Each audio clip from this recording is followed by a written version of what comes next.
Welcome back to our daily practice series. हम कर रहे थे टीचिंग एप्टीट्यूड के जो एमसीक्यू को, जो कि आर गुप्तास का बुक है। इसमें टोटल 800 प्लस क्वेश्चन गिवन है, जिसमें कि हमने लगभग 224 या 25 तक हमने कर लिया था। आज हम लोग करेंगे उसके आगे।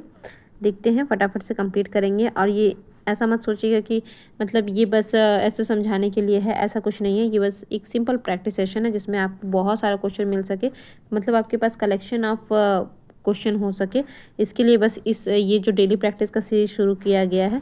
तो चलिए आप भी मेरे साथ प्रैक्टिस कीजिए और देखिए कि आपका कितना क्वेश्चन करेक्ट हो रहा है। ठीक है, आज हम लोग करेंगे 225 से। इसके पहले हमने 224 तक कंप्लीट कर लिया है। नेक्स्ट देखते हैं 225 नंबर। सबसे पहला है, the preparation stage of the teaching and learning method is associated with which of the following. ठीक है, यानी कि टीचिंग और जो लर्निंग मेथड है, ये इसका जो प्रिपरेशन क्या है, the preparation stage of the teaching and learning method is associated with which of the following. Teaching और लर्निंग का जो मेथड है, वो प्रिपरेशन स्टेज का, वो किसके साथ एसोसिएटेड है? द क्लास, टीचर, स्टूडेंट या फिर बोथ। तो बिल्कुल टीचर और क्लास है ना, सॉरी टीचर और स्टूडेंट दोनों से ये जुड़ा हुआ है टीचिंग एंड लर्निंग मेथड। तो यहाँ पर हम लोग जाएंगे option number D, that is the B and C. Next है 226, under the analytical method of class teaching the student.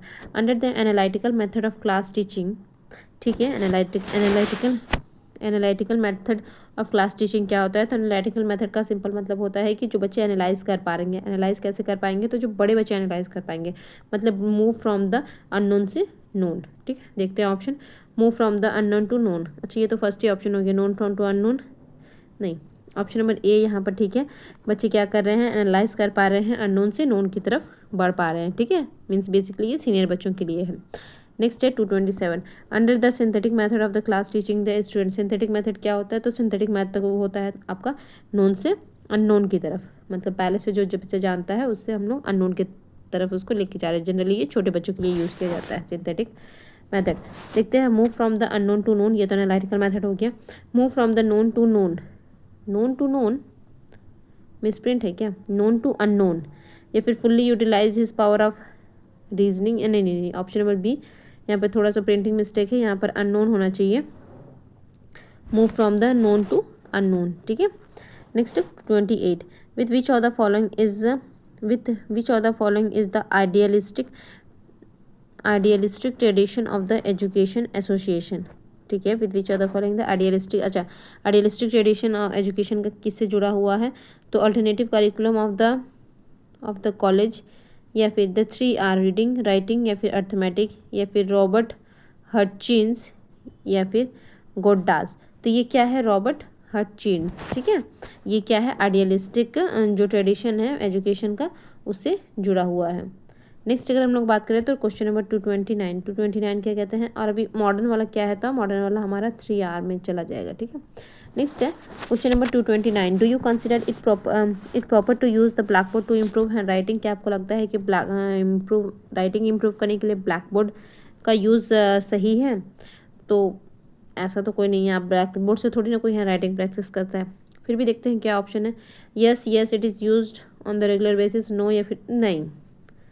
Black board से हैंड राइटिंग का कोई लेना देना नहीं है। ठीक है, नेक्स्ट है question number 230, the correct meaning of the curriculum is.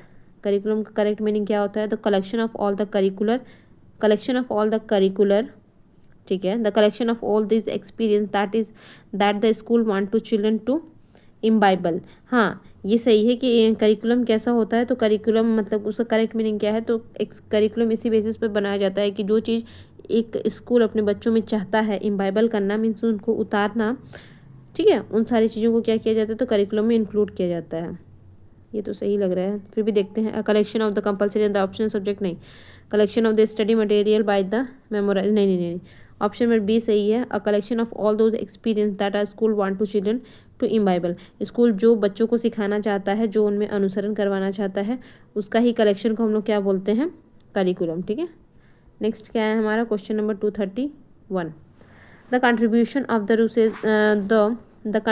Of the Rousseau are vital in the field of the education. ठीक है, रूसो का क्या है? तो एजुकेशन में एक वाइटल रोल है, ये बात तो सही है।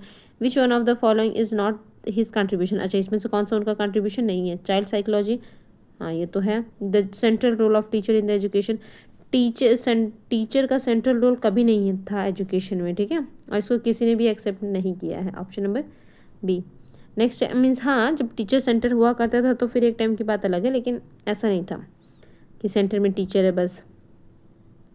नेक्स्ट है improvement in the sports of the education, support of the education, ये भी है, इम्प्रूवमेंट इन द, ये सब कुछ ठीक है, ठीक है। Next 232, in the classroom children read many books for their entertainment. Classroom में क्या करते हैं बच्चे, बहुत सारी किताबें पढ़ते हैं इंटरटेनमेंट के लिए। Generally they exchange such book with one another, ऐसे में वो एक दूसरे के साथ बुक भी एक्सचेंज करते हैं। If the teacher keep on getting report of the books read by them and also asking them about what they had read. अच्छा ठीक है, ऐसे में जो टीचर है वो क्या करती है, वो पूछती है ना। If the teacher keep on getting reports of the book read by them, मतलब टीचर को उसका रिपोर्ट मिलते रहता है और वो पूछती रहती है कि वाट, मतलब उन्होंने क्या पढ़ा है, ठीक है। What were the theme of the book and read by them, यानी कि उन्होंने क्या पढ़ा है। देन द चिल्ड्रन डेवलप, ऐसे में जो मतलब एक्चुअली में बच्चे कोई भी बुक पढ़ रहे हैं तो टीचर को उसके बारे में पता है, तो टीचर पूछ रही है कि आप किस थीम के बारे में पढ़ रहे थे। टीचर उससे क्या करे, उस थीम से डिस्कशन करे क्लासरूम में। तो ऐसे में क्या होगा, the children develop the quality of expression की क्वालिटी आएगी उनके अंदर। The habit of reading for the sake of entertainment के लिए उनके मतलब पढ़ने की इच्छा बनेगी। या फिर द एबिलिटी टू एनालाइज कर पाएंगे, क्योंकि थीम का डिस्कशन हो रहा है ना। या फिर ऑल ऑफ दिस, तो बिल्कुल ऑल ऑफ दिस हो जाएगा यहाँ पर, ठीक है। उनको मजा आने लगेगा क्योंकि टीचर भी क्या हो रही है, तो इनमें इन्वॉल्व हो रही है। नेक्स्ट है question number 233, the availability of notebook with student lead to the following chief advantage। The availability of no, अच्छा ठीक है, उन बच्चों के पास अवेलेबिलिटी रहेगी, मतलब बच्चों के पास नोटबुक अवेलेबल रहेगा, तो इसका चीफ एडवांटेज क्या है। Their parents and the guardian remain abreast with their studies on the regular basis। Children get support in improving their handwriting। Children get support in remembering the topic related to studies। या फिर children get support in completing there करिकुला। अगर बच्चे मतलब notebook बनाएंगे, notebook complete करेंगे, तो ऐसे में क्या होगा कि जब उनको याद करना होगा, उस टॉपिक को पढ़ना होगा, तो फिर उससे उनको क्या होगा कि इधर उधर ढूंढने का ज़रूरत नहीं पड़ेगा। तो ये क्या है, तो एक नोटबुक का चीफ एडवांटेज हमें देखने को मिलता है, ठीक है। नेक्स्ट है question number 234, generally the attitude of the students about his school depend on. अच्छा, जो एटीट्यूड है स्टूडेंट का अबाउट हिज स्कूल, मतलब स्कूल के प्रति उनका जो एटीट्यूड है वो किस पर डिपेंड करता है। Their interest and progress in the studies, मतलब जो उनका इंटरेस्ट या फिर प्रोग्रेस है स्टडी में, उसके अकॉर्डिंग उनके स्कूल, मतलब स्कूल का व्यू पॉइंट कैसा है उनके लिए।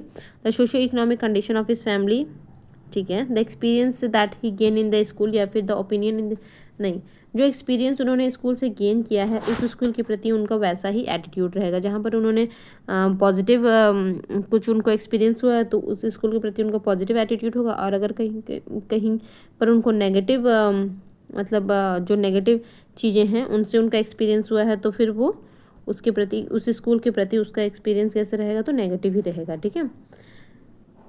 नेक्स्ट क्या है 235, what would the student who are mentally retarded. What would the student who are mentally retarded, ठीक है। You would ensure study of the routine curriculum but double than the normal, नहीं double क्यों करेंगे जब आपको पता ही है कि वो मेंटली रिटार्डेड है। तो you will make them calm and mug up important topic, आप उनको मगअप करवाएंगे, नहीं, ये तो एकदम गलत चीज़ है। You would make them capable through the practical activity like the travelling alone, keeping on the account of expenses, बिल्कुल आप उनको क्या करेंगे। अच्छा नेक्स्ट ऑप्शन भी देख लेते हैं, you would let him to do all pieces of work of their choices, मतलब आप उनको उसके चॉइसेस पर छोड़ देंगे, नहीं, तो उससे ज़्यादा बेटर ऑप्शन सी है। आप उनको इतना ईज कैपेबल बना देंगे कि वो प्रैक्टिकल एक्टिविटी जैसे कि ट्रैवल करना, अपना अकाउंट संभालना, ये सारी चीज़ों को वो क्या कर सके, तो मैनेज कर सके, ठीक है। क्योंकि वो क्या है, मेंटली रिटार्डेड है, तो उनके लिए थोड़ा सा डिफिकल्ट होगा, तो आप इतना उनको कैपेबल बना पाएंगे। नेक्स्ट है, in the class student ask a question from the teacher whose answer is not known to the teacher and he does not answer the question, what would be the impact of this incident on student. मतलब बच्चों ने कुछ question पूछा है और teacher उसका answer नहीं दे पाया है, तो ऐसे में जो स्टूडेंट की नज़र में उनका इम्पैक्ट क्या होगा इस इंसिडेंट का, ठीक है, कि टीचर ने आंसर नहीं किया है। नथिंग, कोई इम्पैक्ट नहीं पड़ेगा, तो ऐसा तो कैसे हो सकता है। They would be understand that the teacher does not know the answer of the question, उनको समझ में आएगा कि टीचर को नहीं पता है आंसर, हाँ बिल्कुल ऐसे ही लगेगा बच्चों को। तो they would understand that the question was out of context. नहीं, क्वेश्चन आउट ऑफ कॉन्टेक्स्ट नहीं हुआ है, बच्चे ने खुद से पूछा है जानबूझ के, तो आउट ऑफ कॉन्टेक्स्ट नहीं। दे वुड मतलब बच्चों में उतनी समझ नहीं है ना। They would make fun on the student who had asked the question. नहीं, तो फन यहाँ पर स्टूडेंट जिसने पूछा है उस पर फन नहीं होगा, उसको तो एकदम शाबाशी मिलेगी बच्चों के ग्रुप में, ठीक है। यहाँ पर क्या हो जाएगा कि उनको ऐसा लगेगा कि टीचर को कुछ नहीं आता है। नेक्स्ट है 237, the best benefit that can acquire due to the meeting of the parents and the teacher is that. ठीक है, पेरेंट्स टीचर मीटिंग का बेस्ट बेनिफिट क्या है? Both the parents and teacher agreed about the goal of the achievement of the child. दोनों क्या करेंगे, parents यानी दोनों मतलब पेरेंट्स और टीचर दोनों बात करेंगे कि गोल ऑफ द अचीवमेंट क्या गोल होना चाहिए, ठीक है, चाइल्ड का।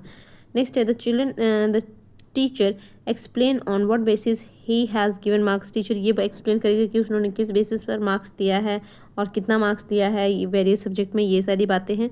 या फिर the parents and guardian tell the teacher about the previous background of the child. ठीक है, मतलब जो पेरेंट्स हैं वो बताएंगे उनका प्रीवियस बैकग्राउंड कैसा था, मीन्स बच्चे का। या फिर the parents guardian ask the teacher how and to what extend he can help the child to complete his homework, मतलब कैसे होमवर्क कंप्लीट करवाया जाए, ठीक है, ये पेरेंट्स पूछेंगे। तो ये सब कोई तरीका नहीं है, यहाँ पर सबसे बेहतर है कि आप बच्चों के प्रोग्रेस पर ये करेंगे कि बोथ पेरेंट्स और टीचर क्या करेंगे, एग्री करेंगे, मतलब उनका जो अचीवमेंट है उस गोल पर बच्चे कैसा काम करेगा, ये डिस्कशन सही है। नेक्स्ट है 238, if a teacher is not able to answer a question of a student in the class, then he should tell the student clearly that he does not know the answer to that question. After that he should, मतलब कोई भी एक teacher है जो कि answer नहीं कर पाया है, ठीक है, मतलब अपने बच्चे का, देन उसमें में क्या होगा, then he should tell the student clearly that, मतलब उसने क्या किया है, पहली बात तो टीचर ने आंसर नहीं किया है और उसने क्लियरली ये बात बोल भी दिया है कि उसको नहीं आता है इसका आंसर। तो ऐसे में क्या होगा, after that he should apologise before the student in the class, ठीक है, अपोलोजाइज करेगा। या फिर praise the prudence of that student who had asked the question, वो प्रेज करेगा उस बच्चे पे जिसने क्वेश्चन किया है। या फिर state let us find out the answer to this question together and then look at a suitable answer for this question along with the student. ये तो ठीक लग रहा है। आप क्या कहेंगे कि चलो हम लोग साथ में क्वेश्चन को, मतलब क्वेश्चन का आंसर ढूंढते हैं और उसके बाद जो भी इसका सुटेबल आंसर होगा, मतलब उसका हम लोग क्या करेंगे, साथ में आंसर ढूंढेंगे, ठीक है, क्वेश्चन का आंसर हम लोग साथ में ढूंढेंगे। ये तो स्टेटमेंट सही है। या फिर tell all the student to ask for the answer to the question from their respective parents, मतलब पेरेंट्स से आप पूछेंगे घर जाने के बाद, तो नहीं, यहाँ पर ऑप्शन नंबर सी ज़्यादा बेटर है कि आप कहेंगे कि चलो इस क्वेश्चन का आंसर हम लोग क्या करते हैं, तो साथ में ढूंढते हैं, ठीक है, क्योंकि ये मुझे भी नहीं पता है, ठीक है। नेक्स्ट है question number 239, you are about to teach student a first lesson map reading in the geography. You are about to teach student the first lesson map reading in the geography class. What would you tell them in this context? Geography class में आप map पढ़ा रहे हैं, तो सबसे पहला आप क्या बताएंगे बच्चों को, what do different color indicate in the map, ये भी स्टार्टिंग फेज है। What do the legends या फिर symbols of the map refer to, ये भी सही है। What is the scale of the map, या फिर how do we find the direction of the map, up is north, down is south and so on। तो वैसे तो ये सब स्टार्टिंग में ही बताए जाते हैं, लेकिन सबसे पहले आप बताएंगे कि मतलब उसको पकड़ना कैसा है, उसका नॉर्थ साउथ क्या है, उसका अप डाउन क्या है उस मैप का। सबसे पहले तो बच्चा उस मैप को पकड़ेगा, तभी तो आप उसमें कलर, स्केल, जो भी चीज़ें हैं, सब कुछ सिंबल वगैरह सब कुछ उससे बता पाएंगे, ठीक है। Option number D. नेक्स्ट है 240 क्या कहता है, in the school the weekly educational programme is shown on the television in the class. क्या है, इन स्कूल वीकली एजुकेशन, अच्छा वीक में क्या होता है, एजुकेशनल प्रोग्राम दिखाया जाता है टेलीविजन, मतलब क्लास में, ठीक है। Some parents or guardian meet the teachers and complain that their children are already spending a lot of time watching their television at their home. मतलब कुछ पेरेंट्स आए हैं और उन्होंने ये कंप्लेन किया है कि बच्चे क्या कर रहे हैं, बहुत ज़्यादा टाइम टेलीविज़न देख रहे हैं, क्योंकि वो पहले से ही घर में भी टाइम, मतलब बहुत ज़्यादा टेलीविज़न देखे हैं, ऊपर से आप यहाँ पे भी टेलीविज़न दिखा रहे हैं। द पेरेंट्स और guardian want to the children should not be show to the television programme in the school, मतलब पेरेंट्स नहीं चाहते हैं कि उनके बच्चों को टेलीविजन प्रोग्राम दिखाया जाए। What should the teacher do in such situation, मतलब अब टीचर को क्या करना होगा, ठीक है। कुछ वीकली उनको क्या किया जाता है, तो एजुकेशनल प्रोग्राम दिखाया जाता है, लेकिन पेरेंट्स इसके लिए अगेंस्ट है, ठीक है, पेरेंट्स इस चीज़ के अगेंस्ट है, तो ऐसा तो आप क्या करेंगे। He should advise the parents या फिर guardian that they should control the habit of watching television of their children at home. आप बोलेंगे कि घर में आप इसे इतना टीवी मत दिखवाइए। After receiving the complaint by the parents and teacher, he should stop the weekly television education. After receiving the complain he should stop, आप बंद कर देंगे। He should talk to parents या फिर guardian and take the responsibility of advising या फिर convincing student. आप ये रिस्पॉन्सिबिलिटी लेंगे कि आप बच्चों को समझा पाए कि ठीक है वीकली प्रोग्राम हमें क्या करना है, तो नहीं देखना है। He should invite all the parents और guardian to the weekly television educational program in the school so that they are able to find out this program is very beneficial for the children and also enhance their knowledge level। तो वैसे तो मतलब थोड़ा बहुत आप ये बोल सकते थे कि आप पेरेंट्स को ही बोलेंगे कि उनका घर में टीवी कम देखने दीजिए, लेकिन उससे ज़्यादा बेहतर ऑप्शन नंबर डी है कि आप पेरेंट्स को अपने साथ बैठाएंगे और मतलब बताएंगे कि आप जो भी दिखाना चाहते हैं उसका कितना बेनिफिट है चिल्ड्रन के लिए। आप ये बात पेरेंट्स को समझाएंगे, ठीक है, और कैसे समझाएंगे, तो उस प्रोग्राम को दिखा के। नेक्स्ट है your period for talking the class the commenced, you have arrive late in the class, ठीक है। आपका पीरियड में क्या कर रहे हैं, बच्चे बातें कर रहे हैं और आप लेट में आए हैं। You find out there are the lot of noise and hulla क्या है hullabaloo in the class in your absence, ठीक है, मतलब बहुत ही ज़्यादा नॉइज़ कर रहे हैं या फिर शोरगुल कर रहे हैं, उधम मचा रहे हैं बच्चे क्लासरूम में आपके आने से पहले। Then when you arrive the student become the peaceful, लेकिन जैसे ही आप आ गए तो बच्चे क्या हो गए, तो शांत हो गए। In such a situation what would be the your reaction as soon as you enter in the classroom, तो ऐसे में आपका कैसा रिएक्शन होगा। मेरे जैसे टीचर होगा तो बहुत डांटेगा और क्या ही करेगा। नेक्स्ट है you would ask the student parents in the class which student they are making a noise, you would also punished those student।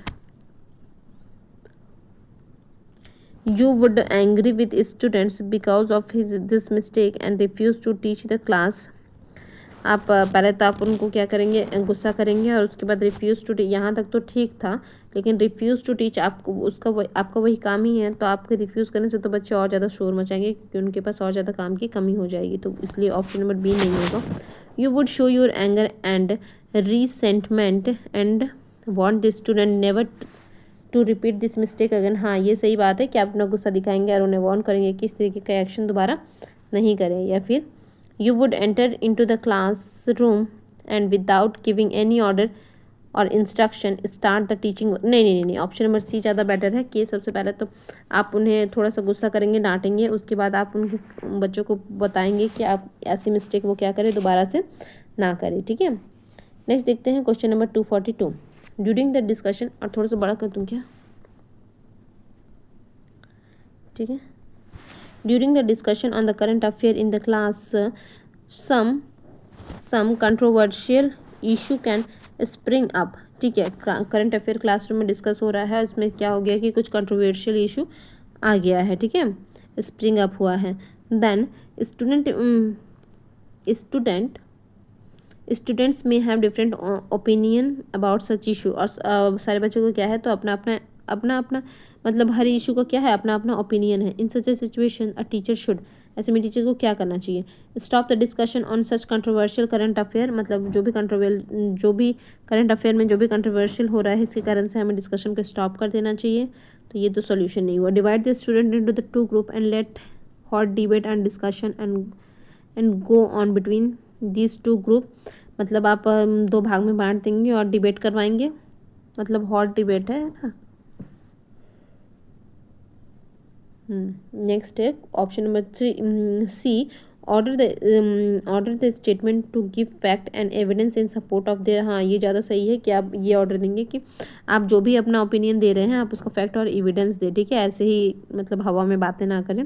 Next है advise the student to give their opinion in writing. नहीं, ये सी number ज़्यादा correct है कि आप बच्चों को ये ऑर्डर देंगे कि जो भी आप डिस्कशन में जो भी मतलब आप इशू में बात कर रहे हैं, जो भी डिस्कशन कर रहे हैं, उसमें आपको फैक्ट और एविडेंस आपका अपनी बात के लिए, अपने ओपिनियन के लिए आपको देना पड़ेगा, जो कि क्या करे, आपके ओपिनियन को सपोर्ट करे। ठीक है, तो नेक्स्ट है हमारा question number 243। On what basis should the achievement of a student be evaluated. क्या है, on what basis should the achievement of the, अच्छा स्टूडेंट को अचीवमेंट को कैसे इवेलुएट किया जाएगा, किस बेसिस पर। ठीक है, by comparing the achievement of a student with that of the most intelligent student of the class.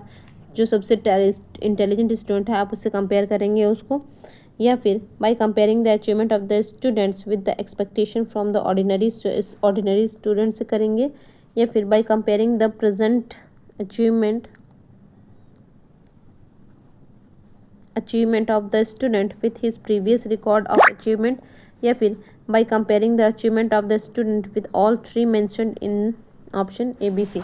तो ऑप्शन नंबर सी यहाँ पर सही है कि बच्चे का जो प्रीवियस रिकॉर्ड है आप उसी के मतलब उसी अचीवमेंट के बेसिस पर आप क्या करेंगे, कंपैरिजन करेंगे। ठीक है, किसी दूसरे बच्चों के साथ नहीं करेंगे। नेक्स्ट है 244। A student gets very poor marks in the examination. If the teacher disclosed his marks in the presence of all the student in the class, then there is the possibility that अगर किसी बच्चे को बहुत ही ज़्यादा ख़राब marks आया है और टीचर ने क्या कर दिया है, डिस्क्लोज कर दिया है, तो क्या पॉसिबिलिटी हो सकती है। All the student may make the student an object of ridicule. All the student in questions may feel insulted and thus lose his courage. The student in question may take this insult as a challenge and start studying with the full of vigor and zeal, या फिर the parents or the guardian that student may feel insulted and file a complaint। नहीं, तो option number B भी possible, option number C भी possible है। Depend करता है कि उस टाइम में बच्चे ने उस बात को कैसा लिया है, लेकिन फिर भी कहीं ना कहीं एक तरीके से ये एक नेगेटिव मतलब चीज़ को प्रेजेंट कर रहा है कि आप क्या कर रहे हैं कि बच्चे के का जो ख़राब मार्क्स है आप उसको डिस्क्लोज कर रहे हैं, तो कहीं ना कहीं बच्चा ये एक नेगेटिव थॉट लेकर आएगा, तो इंसल्ट इसके ये ज़्यादा, वैसे तो दोनों ही पॉसिबल है। ठीक है, मैंने कहा ना कि बच्चों के डिपेंड करता है कि वो किस टाइप का बच्चा है, उसका मूड कैसा है, लेकिन फिर भी ये नेगेटिव चीज़ होने का चांसेस क्या होता है, ज़्यादा होता है, इसलिए हम लोग ऑप्शन नंबर बी के साथ जाएंगे। ठीक है, नेक्स्ट है 245। A superior method of developing the independent study skill. अच्छा, सुपीरियर मेथड क्या है कि इंडिपेंडेंट मतलब अकेले आप स्टडी करने का सुपीरियर मेथड क्या है, विजुअल एड, वर्कबुक, होमवर्क या फिर हार्ड वर्क। तो यहाँ पर हो जाएगा वर्कबुक। नेक्स्ट है question number 246। Do you think that the giving the same homework to all the students of the class is justified. यानी कि सारे बच्चों को सेम होमवर्क देना क्लासरूम में, क्या ये जस्टिफाइड है। Yes, this habit is correct evaluation, ये सही है। No, because the ability of the level of all the students are not the same, क्योंकि सारे बच्चों का जो एबिलिटी है वो डिफरेंट है, तो इसलिए ये सही बात नहीं है। या फिर no, because the aptitude of the every student is different, aptitude उनका अलग अलग है। या फिर yes, because the job of the teacher is become easier, तो ईजियर रीजन नहीं, यहाँ पर क्या हो जाएगा, no, because the ability level of all the students are not the same, इसलिए आप उनको सेम होमवर्क देंगे तो वो क्या हो जाएगा, मतलब किसी के लिए बहुत ज़्यादा इजी हो जाएगा, किसी के लिए बहुत ज़्यादा डिफिकल्ट हो जाएगा। ठीक है, तो उनकी एबिलिटी के अकॉर्डिंग उनको क्या देना चाहिए, तो होमवर्क। नेक्स्ट है 247, यही आज कर दिल क्या last. Student solve a question, what is the best method to be awarded to him. Student solve a question, ठीक है, इस स्टूडेंट ने क्या किया, क्वेश्चन सॉल्व किया, तो उसका बेस्ट प्राइस क्या है देखते हैं। He get full marks of that question, उसको फुल मार्क्स मिला। He find the correct answer to that question, उसको करेक्ट आंसर मिला। हिज टीचर प्रेज हिम, ठीक है, ये तो सही है।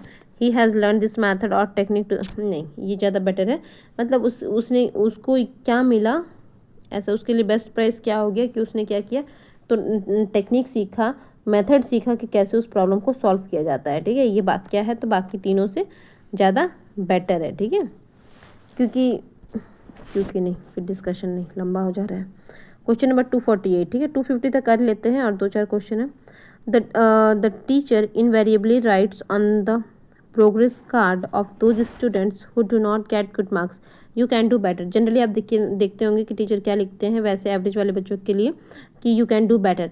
Do the student gate encouragement when the teacher right this comment. क्या ऐसे में मतलब बच्चे इंकरेज होते हैं टीचर ये जो मतलब ये जो कमेंट करते हैं, तो yes they are highly encourage तो होते हैं, लेकिन यहाँ पर हाईली है ना, इसलिए थोड़ा सा। फिर आगे देखते हैं। No because the student feel if I could have obtained more marks am I full of the first water not to the work hard enough to obtain good mark. क्या फालतू है। No because the student need not to inform that he can achieve more, in fact intrinsic motivation is needed to achieve more in life. हाँ ये बात तो सही है, लेकिन टीचर भी गलत थोड़ी लिखता है। और the teacher are encourage through this action, the children are encourage. हाँ तो बिल्कुल ये सिंपल से आंसर हो जाएगा, the children are encourage through this action. ठीक है, टीचर के इस वर्ड को देखकर बच्चे इनकरेज होते हैं। ठीक है, और ये हाईली वाला कोड थोड़ा ज़्यादा हो जा रहा है। नेक्स्ट है 249। How would you give homework to the little children. आप लिटिल चिल्ड्रन को कैसे होमवर्क देंगे। You would write it in their diaries. Diary में लिखेंगे तो छोटे बच्चों के साथ तो लिखा जाता है, लेकिन यहाँ पर लिटिल चिल्ड्रन लिखा है, मतलब उतने भी नहीं, क्योंकि लास्ट क्लास में हम लोग जब किए थे क्वेश्चन को तो उसमें वेरी लिटिल चिल्ड्रन था, मतलब वेरी लिटिल चिल्ड्रन मतलब बहुत छोटे बच्चे थे। यहाँ पर डायरी में लिखना ठीक है, लेकिन यहाँ पर ऐसा नहीं लिखा हुआ है, ओनली लिटिल चिल्ड्रन लिखा हुआ है, मतलब बेसिकली आप 1 से 5 तक ऐसा समझ सकते हैं। ठीक है, तो डायरी तो नहीं यहाँ पर। You would give in the homework only verbally, नहीं वर्बली में बच्चे भूल जाएंगे। You would dictate the homework as done by the, dictate करेंगे तो बच्चे स्पेलिंग वगैरह ये वो कुछ लिख पाएगा नहीं लिख पाएगा, तो ये बात भी सही नहीं है। यू वुड, अच्छा इसी के साथ जाना होगा, देखते हैं। You would write a black, हाँ ये सही है। You would write on the blackboard and tell the student to copy it. हाँ बिल्कुल, ऐसे में बच्चों की राइटिंग और जो कॉपी करने की जो हैबिट है वो भी आएगी। नेक्स्ट है 250। For home is the special education targeted. Special education किसके लिए टारगेट किया गया है। For disable children, for those children who are slow learner, या फिर फॉर नॉटी चिल्ड्रन, या फिर ऑल। तो बिल्कुल ये स्पेशल एजुकेशन डिसेबल चिल्ड्रन के लिए टारगेट किया गया है। और कितना क्वेश्चन है, अच्छा 3 ही क्वेश्चन है ना, इसको भी कर लेते हैं इस पेज का। 251, बहुत लंबा हो गया video. Mentally retarded children are generally more, जो मेंटली रिटार्डेड चिल्ड्रन होते हैं वो कैसे होते हैं, सेंसिटिव, डेडिकेटिव, तो सेंसिटिव। नेक्स्ट है option number 252। You are not a teacher of science in the text book of the class, sorry you are not a teacher of science, ठीक है आप साइंस के टीचर नहीं है। In the text book of the class there is the lesson dedicated to the life and scientific achievement of the scientist. ठीक है, एक ऐसा चैप्टर है जिसमें कि जो मतलब कि एक साइंटिस्ट का लाइफ और उसका साइंटिफिक अचीवमेंट के बारे में बताया गया है। इन such a situation what would you do in the context of this lesson। तो आप ऐसे में क्या करेंगे। you would tell the student that they are read that lesson themselves, आप उनको खुद से पढ़ने के लिए बोलेंगे। you would request the science teacher of your class to take up that lesson and teach student of your class, आप science teacher को बुलाएंगे। या फिर you yourself would read the life of the scientific achievement of that scientist and then teach the students of your class। हाँ ये तो सही है, यानी नहीं ऑप्शन नंबर सी यहाँ पर ज़्यादा करेक्ट है कि आप क्या करेंगे, आप खुद समझेंगे उस टीचर के उस साइंटिस्ट के लाइफ और उसके साइंटिफिक अचीवमेंट के बारे में, और फिर आप बच्चों को बताएंगे। ठीक है, नहीं कि आप दूसरे टीचर के मत्थे मतलब मरेंगे अपने काम को। नेक्स्ट है क्वेश्चन नंबर 253, आज के लिए लास्ट है ये। You would appointed as a teacher of a certain class, You are appointed as a teacher of a certain class. When you go to teach the class on the very first day, the student of the class requests you to give your introduction. What would be their reaction? ठीक है, मतलब किसी class में आप पहली बार गए हैं तो बच्चे आपको रिक्वेस्ट कर रहे हैं कि आप क्या करें कि अपना इंट्रोडक्शन दे, तो ऐसे में कैसा रिएक्शन होगा। You would not pay attention to their request, आप अटेंशन नहीं देंगे बच्चों के ऐसे रिक्वेस्ट में। You would scold them and force them to sit down, आप उन्हें डांटेंगे और बैठने के लिए बोल देंगे। You would give your brief introduction and then get the introduction of all the student, या फिर any of this। तो बिल्कुल आप अपना एक ब्रीफ इंट्रोडक्शन देंगे और बच्चों से भी उनका हल्का फुल्का इंट्रोडक्शन लेंगे। ठीक है, ये तो सिंपल था। 254 ये हम लोग नेक्स्ट करेंगे, बहुत ज़्यादा लंबा हो गया है वीडियो, इसको हम लोग नेक्स्ट क्लास में देखेंगे। आज के लिए इतना ही, तब तक के लिए thank you for watching, thank you, bye bye.